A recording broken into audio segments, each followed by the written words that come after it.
Thanks very much, Peter, and welcome everyone to this edition of the Hidden Gems webinar. As Peter said, I'm the Chief Investment Officer at Shaw and Partners, and we are a firm with about 220 advisors, about 35 odd bill of client assets, and in all the major cities around Australia. So hopefully you've heard of us before. I'm going to spend the next sort of 5 to 10 minutes, probably closer to 10 than 5, just to talk about the market outlook and how we're seeing things. And interestingly, I was just looking at some numbers this morning. If you roll forward to the end of September, which is in only a few days, it looks like the Australian share markets returned over 20%, which will be a surprise to a lot of viewers, no doubt, because it's been a very topsy-turvy kind of market, but doesn't feel that like a 20% market, but it has been, and just probably cycling a pretty weak period this time last year. So, one of my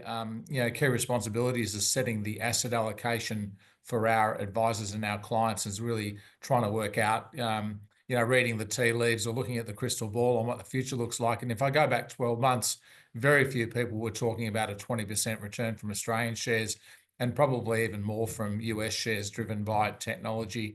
So, it's very important for investors not to get caught up in momentum or sentiment too much. And we really encourage investors to have a framework, and whether that framework applies to, their portfolio construction or their asset allocation, or even the way they look at businesses and companies.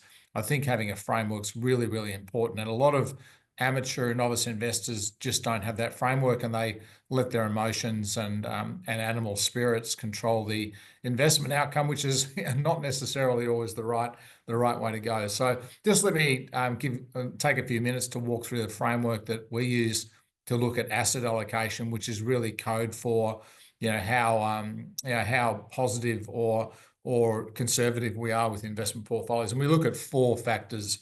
We look at lots of factors, but 4 in primarily, which are growth, financial conditions, what we call central bank positioning. So what's the direction of interest rates? And then finally, valuation. And look, there's a lot more that go into investing than those 4 things, but if you get them right, you're a long way to being successful. So if we look at, again, it's worth comparing 12 months ago to today. So in terms of growth, 12 months ago, things were clearly improving. Most economies were still recovering from COVID. We were coming out of lockdown, and growth was clearly positive. If I look at it today, the picture's a lot more mixed. We are definitely seeing slowing manufacturing activity. There are a number of measures, such as the PMI data, which measure manufacturing activity, which are looking at slowing down. We're seeing the labour market, both in the US and in Australia, is clearly starting to soften. Job ads are falling, vacancies are falling, and the labour market's really loosening up. Unemployment's starting to tick up. But most forward-leading indicators of growth are turning down. So they've been picking up for quite some time, but they're turning down. So a bit of a mixed measure. Obviously, some countries like China are stimulating their economy, but generally speaking, we're starting to see growth slow, and that should manifest itself in lower earnings estimates going forward. But we're just in the early days of that. So growth has probably gone from being a green traffic light to an amber, and maybe even turning red in some markets. So that's a really important part of asset allocation, is the direction of growth. Not so much the level, but the direction. Secondly, financial conditions. So again, if we go back 12 months ago, we were starting to see interest rates, longer-term interest rates, start to fall, even though official interest rates or cash rates were still flat to rising. We started to see a fall in things like bond yields, in corporate credit spreads, and even in things like fixed rate mortgages. And that's been the story for the past 12 months. We've seen the Fed pivot, where 12 months ago Jerome Powell said the next move in rates was probably going to be down. It's taken him 12 months to do it, but he's followed through with a rate cut. So we're starting to see financial conditions, which have been very loose, just seeing signs of them tightening up a little bit.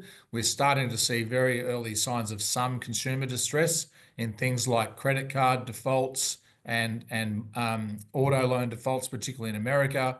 Not seeing much stress in the Aussie market. Loan defaults are very low here, but certainly globally, we're just starting to see things tighten up just a little bit. So again, probably going from a green traffic light to an amber one, just as interest rates being cut, but longer term interest rates, borrowing spreads, these sorts of things, probably just starting to flatten out. If we look at central banks next, clearly green traffic light there.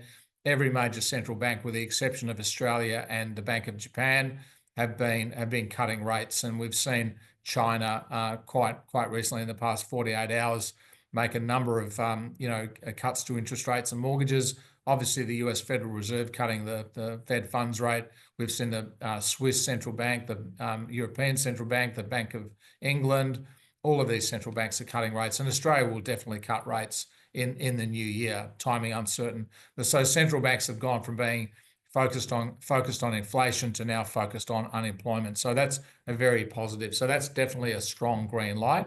So we've got probably 2 amber and 1 green so far.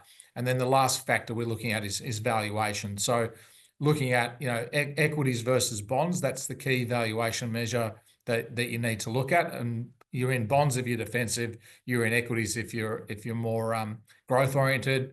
And valuations are definitely stretched at the moment. We've got long-term bond rates, between 3.5% and 4% in most countries, and yet equity markets are trading on 20+ times earnings. So the US market 12-month forward earnings estimate divided into today's price is giving you around 22 times, which is, if you invert that, you get the equity yield. That's less than 5%. So the spread between the equity yield of 5 and the bond yield of 1% is very, very low. That's a very low equity risk premium. So it's suggesting that equities are overvalued relative to bonds. Now that's fine if growth's picking up. Like if growth's accelerating, you get paid earnings growth in equities, you don't get paid earnings growth in bonds. So if you're confident you're going to get strong earnings growth, then a low equity risk premium is fine. But as I said earlier, it does seem to be that the growth is rolling over. Now, the caveat to that is the US market is expected to grow its earnings by almost 30% over the next 2 years. From a standing start today, looking forward 2 years, estimates are expected to grow at 30%. So if you're getting that sort of growth, you're happy to pay a bit more for your shares. The problem is in Australia, that earnings growth number is more like 5 or 6.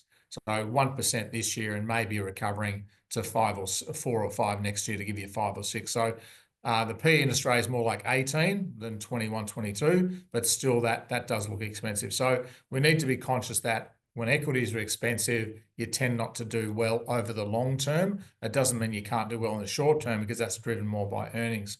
So net, we're not out of the markets. We're not saying everything's terrible. Obviously, interest rates coming down is really good. Economies are a lot more resilient, but we're just saying to investors, exercise a little bit of caution, have a little bit of dry powder, and do your homework. And I think the companies that you're hearing about today, they're less of a macro story. They're more a stock-specific story. So it's really about understanding the companies, and I'm sure there are some really good ideas out there. We do think it's a stock pickers market. We think the easy money's been made out of the market as a whole, and we do encourage people to look more at small caps than large caps. We think the large cap market looks pretty fully valued.